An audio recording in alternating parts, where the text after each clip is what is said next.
Now we shall begin.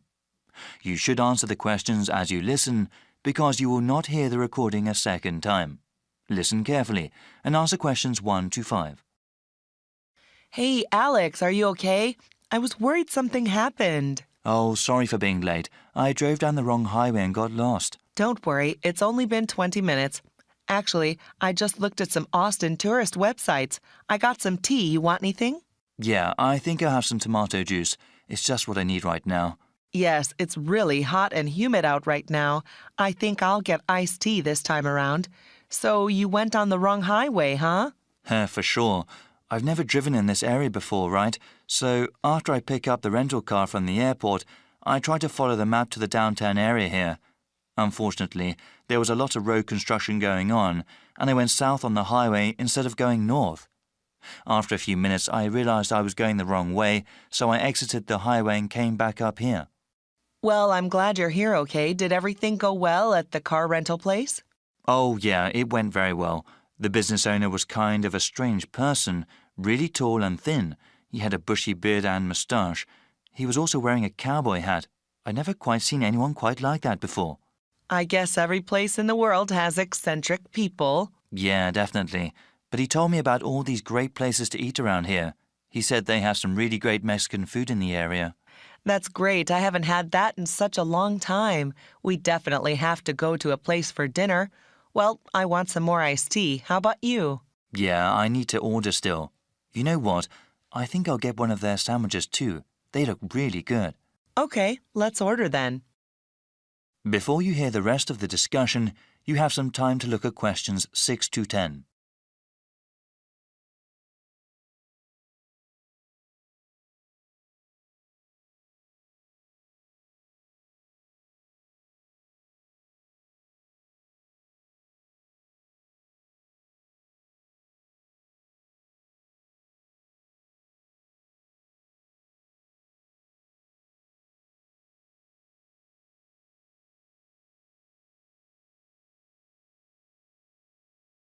Now listen and answer questions 6 to 10. Now then, what are we going to do today? I was thinking it would be nice to see the state capitol and then maybe the university. Well, according to the website, let me see. The state capitol has tours only on Mondays, Wednesdays, and Fridays. Yeah, if we went there, it would be much better to go on a guided tour. Oh, wait. Yes, there are tours on Mondays, Wednesdays, and Fridays, but also on Saturdays. The university site lists a lot of places that are interesting, so maybe we can spend most of the day at both the Capitol and there. We should definitely go to the lake after that as well, and even spend the night camping there. Great plan. Is there anything else you found online? Yeah, I know you studied biology, so I was thinking that the park would be good. They have a pretty unique collection of trees and plants. They are open Monday through Saturday, so we can go there anytime.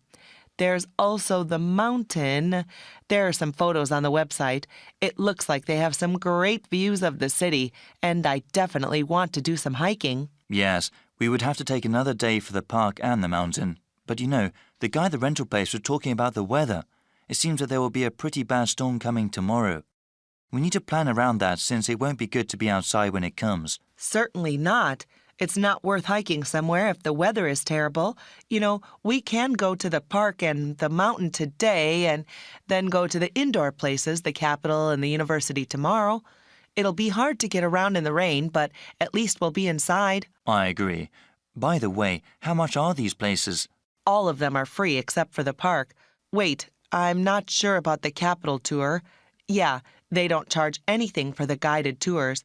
All right then, we'll go hiking first and then relax at the park. Then we can camp at the lake. We'll go to the Capitol and the university tomorrow. Yeah, this is one of the best universities in the country, especially known for their art programs. Really? Yeah, I heard about that. They have some art galleries there too, ones with some good modern art. Wow, it seems like that's a lot for us. Yeah, I'm really excited about camping at the lake. The sunsets are supposed to be beautiful there.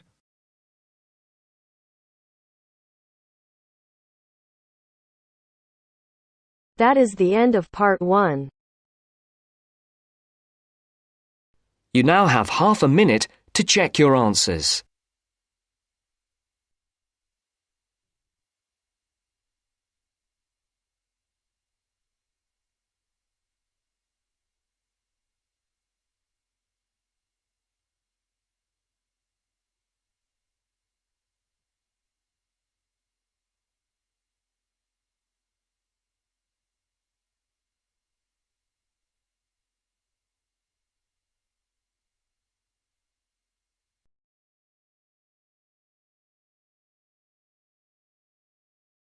Now turns to part 2.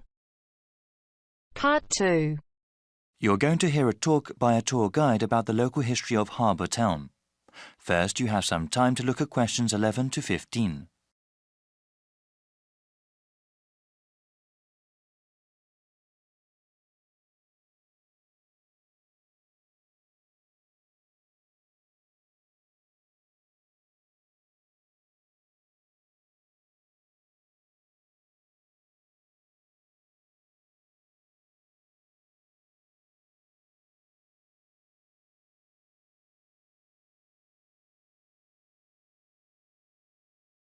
Now listen to the first part of the talk and answer questions 11 to 15.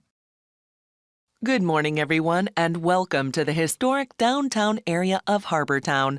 I'm going to give a presentation on the history of the area before I let you all go. There's great weather today, so I'll try to keep this short. So, from this room, you can see most all of the historic area.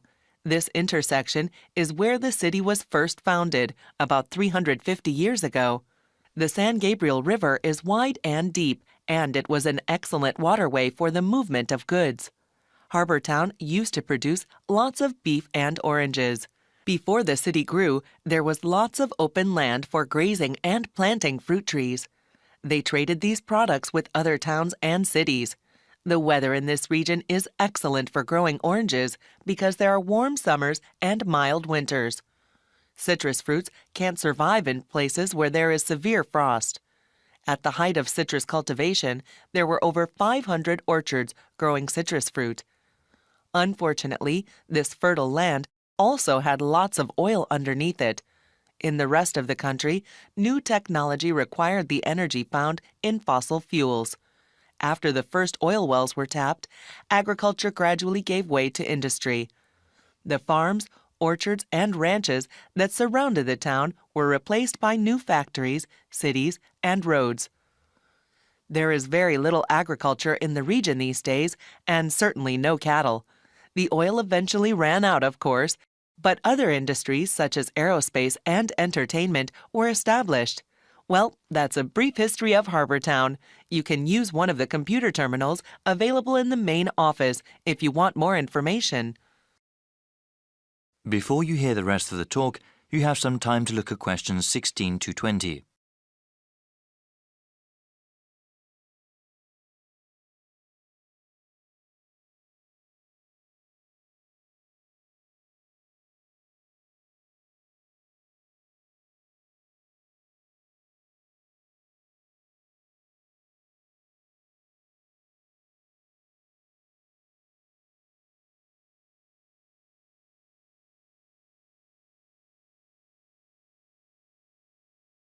Now listen and answer questions 16 to 20.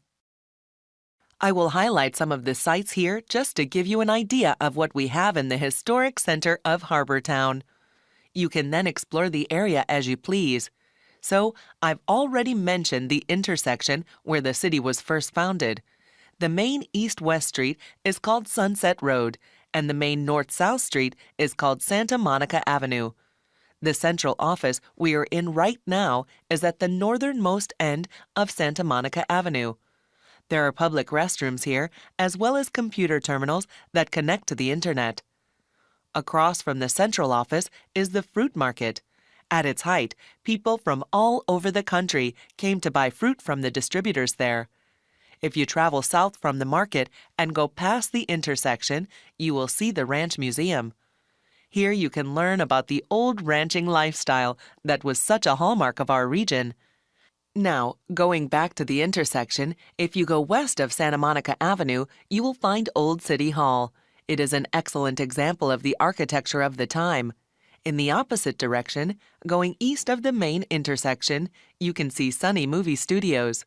They don't make movies there now, of course, but it was the first company to make movies in our region. Also, the subway station is accessible from all four corners of the intersection. If you didn't take the bus here today, I am sure that is where you came from. Well, thanks again, and I hope you enjoy your visit to the historic area of Harbour Town.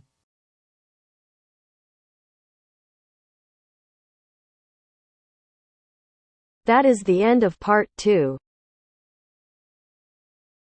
You now have half a minute to check your answers.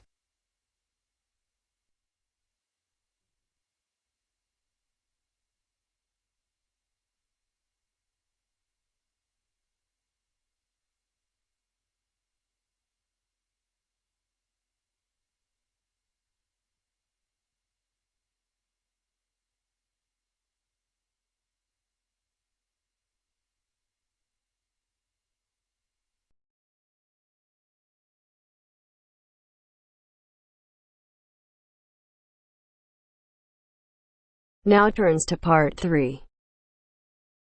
Part 3. You will hear a conversation in a continuing education institute's office. First, you have some time to look at questions 21 to 25.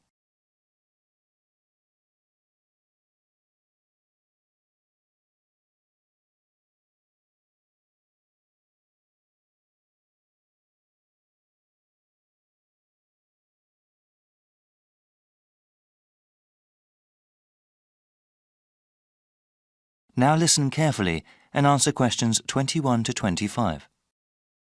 Welcome. My name is Jeremy Holtz. Hello, Jeremy. I was told to come to this office and ask about your continuing education program. I'm interested in taking classes and want to know more about the program. Certainly. We have several different programs depending on your education goals and on what you are doing now. For example, we have continuing education programs for those who want to finish a degree or start a new one, and we also have a program for working adults. Well, I'm working part-time now and I'm interested in completing a degree in business administration. I am working at a hospital, you see, but I want to change my job, either work in hospital management or have my own business. Okay, that sounds great. Many students in our program want to advance in their current careers or even change them. What kind of degree do you have now? I am a registered nurse with a 2-year degree. Great. First, we have to figure out where you want to take classes. We have satellite campuses all over the region. The ones at the city centre are accessible by public transportation but offer fewer course times. A car is the best way to attend classes at our satellite campuses in the suburbs, but they have more classrooms and therefore more courses. Well, I have been saving up for a car, but I don't have enough money to buy one yet. I think the city centre campus will be better. Okay, now we have to decide which program you want to register for. We have night courses, where the classes generally run from 7 p.m. to 10 p.m. Classes during these hours are usually once a week. There are also courses during the day that might work for you, depending on your work schedule. Well, like I said, I'm working part-time and unfortunately I work during the evenings. You see, I'm living at my parents' house right now. My father is quite ill, actually, and since my mother works normal hours, I take care of him during the day and my mom takes care of him in the evening when I work. The city center campus doesn't offer classes during the weekends? No, the suburban one does, but unfortunately, there are no classes during that time at the city centre campus. You know, maybe the online courses will be better for you. Do you have access to the internet? Yes, I have a computer at home. That might be the best way for you then. It's still a new program. We're still working out the bugs, but it will allow you to work part-time, take care of your father, and take classes. The completion of your degree will probably take longer, however. Before you hear the rest of the conversation, you have some time to look at questions 26 to 30.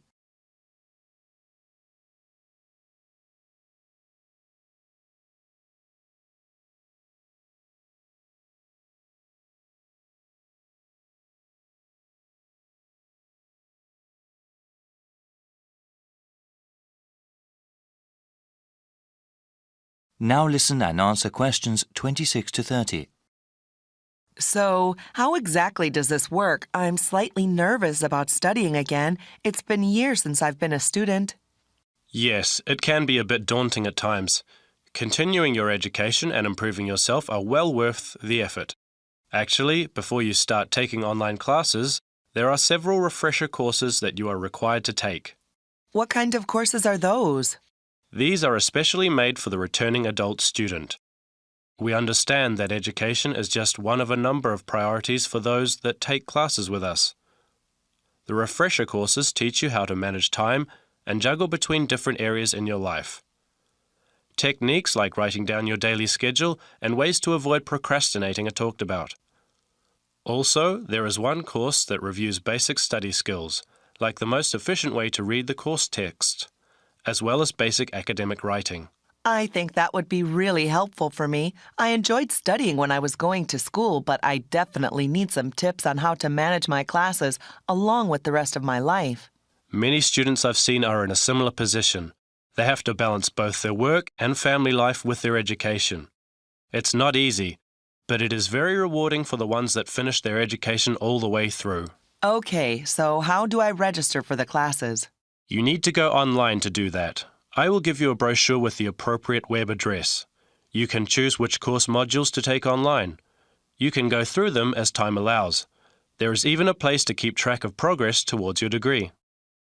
All right, can I ask then about the cost of the online courses? They are cheaper than classes at either campus, of course. Online, you'll see a number of different ways to pay. You can pay up front for each course module you take, or pay over a number of months. The latter method of payment will probably be better for me. Are the textbooks and other course materials expensive? No, not at all, actually. With all online courses, the relevant materials are included free of charge. They are available to download after you register. That sounds great. Thank you so much. No problem. My contact information is also in the brochure.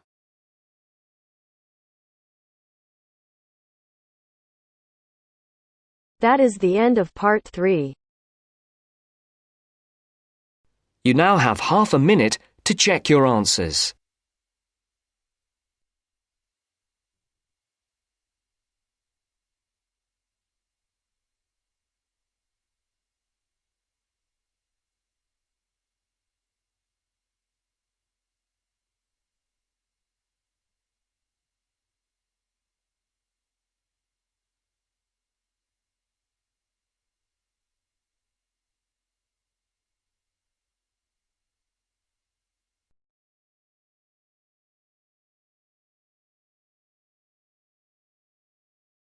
Now turns to part 4. Part 4. You'll hear a lecturer talking about the reintroduction of grey wolves into the wild. First, you have some time to look at questions 31 to 40.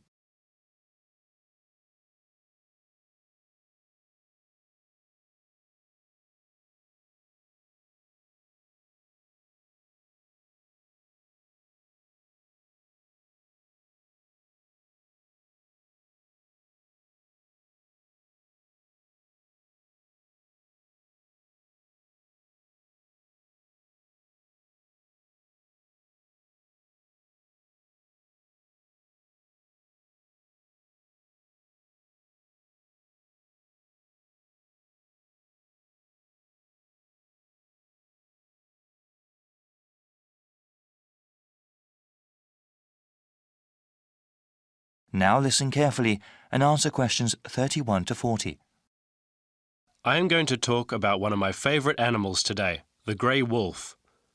Similar to other top-level predators, like the shark, wolves sometimes have a bad reputation. It is true, they do sometimes attack herds of livestock that people depend on. In nature, however, grey wolves are a critical part of the ecosystem. Wolves are larger than the average dog. They also have a keener sense of smell since they are not a domesticated species and still live and hunt in the wild. They hunt in small packs and actually have a sophisticated social system. Scientists have observed that wolf packs are well defined by hierarchies.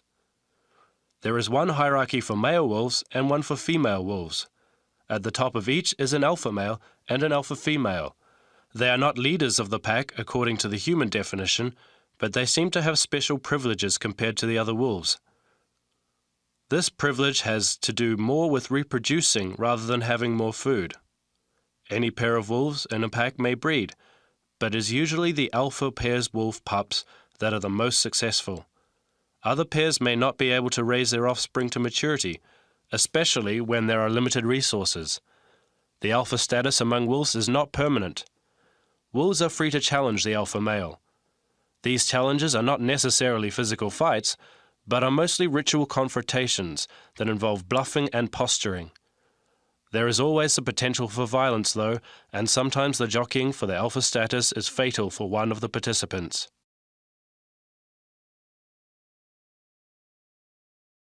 The range of the grey wolf and its subspecies used to be quite extensive, almost the entire continents of Asia and North America, and the whole of Europe as well. They are now found mostly in Canada, Alaska, the northern reaches of Eurasia, and a few other scattered pockets. In some parts of the world, grey wolves have actually been reintroduced into the wild.